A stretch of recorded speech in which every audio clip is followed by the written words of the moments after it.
What's up guys, ituturo ko sa inyo kung paano gumawa ng thumbnail sa CapCut. So let's start. Click nyo lang yung add new project guys. Then pagkatapos nyo maklik nyan ay mapupunta na tayo sa ating gallery. At hanapin nyo lang yung photos.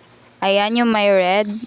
Pindutin nyo lang yan at ayan yung na-download nyo na background ay ayun yung gagamitin natin. So inalis ko lang yung ending sa dulo guys. So pagkatapos nun ay i-click lang natin itong background. At ganyan nga yung lalabas at hahanapin nga lang natin yung crop. So dahil thumbnail siya ng YouTube ay kailangan 16.9. So ang susunod natin gagawin guys ay mag-add lang tayo ng overlay. Ilalagay lang natin yung picture na gusto nating gamitin. At ayan maghahanap na nga ako ng gagamitin ko. At ayan may nahanap na nga ako guys at cut out lang natin yan para matanggal yung background ng picture natin kaya kailangan natin siyang i-cut out. At pagkatapos ma-cut out guys ay kailangan natin siya i-zoom in para lumaki. At kayo na nga ang bahala kung saan nyo ilalagay yung picture nyo at sa akin nga ay dyan ko nga nilagay. So aayusin lang natin siya paglagay guys para maganda tignan. Pagkatapos guys ay lagyan natin ng text. Add text nga tayo. So ilalagay nyo lang kung ano yung gusto nyo sabihin dyan sa thumbnail yung tungkol sa video nyo. At ang akin nga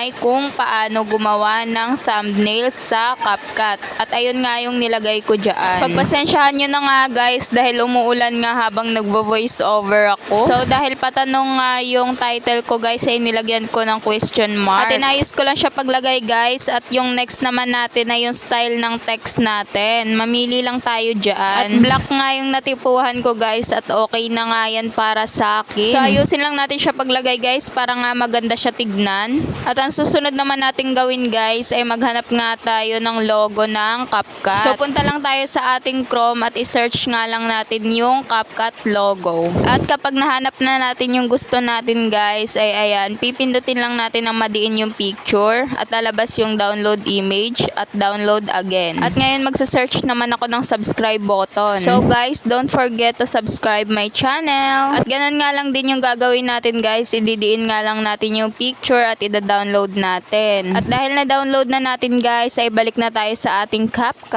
At pagkatapos ay mag-add overlay ulit tayo. At ayan, pindutin lang natin na yung add overlay at hanapin natin yung na-download nating CapCut. At kapag nalagay na nga natin guys, ay ayusin nga lang natin yung pwesto niya para maganda tignan. At ayan, naayos ko na nga siya. Diyan ko nga siya nilagay sa gitna. At ilagay naman natin yung subscribe button. So kung nakikita nyo nga guys, ay may puti nga siyang background ay aalisin natin yan at pindutin nga lang natin yung chroma key. I-adjust lang natin siya guys. Kailangan kulay puti dahil kulay puti nga yung background niya. At i-adjust naman natin yan para nga mawala yung puti. So ayan, nakikita nyo nawawala na nga siya guys at okay na nga. So i-ayos lang natin yung pwesto niya guys.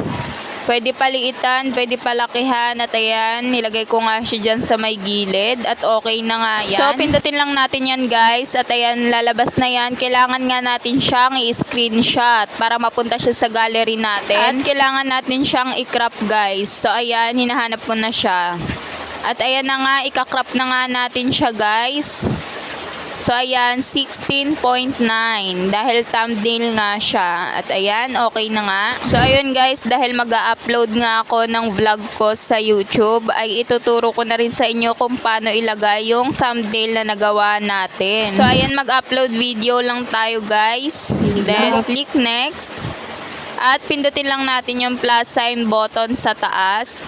At hanapin natin yung thumbnail na nagawa natin. So ayan, nalagay ko na nga siya guys. Thank you for watching. Don't forget to subscribe my YouTube channel and hit the notification bell.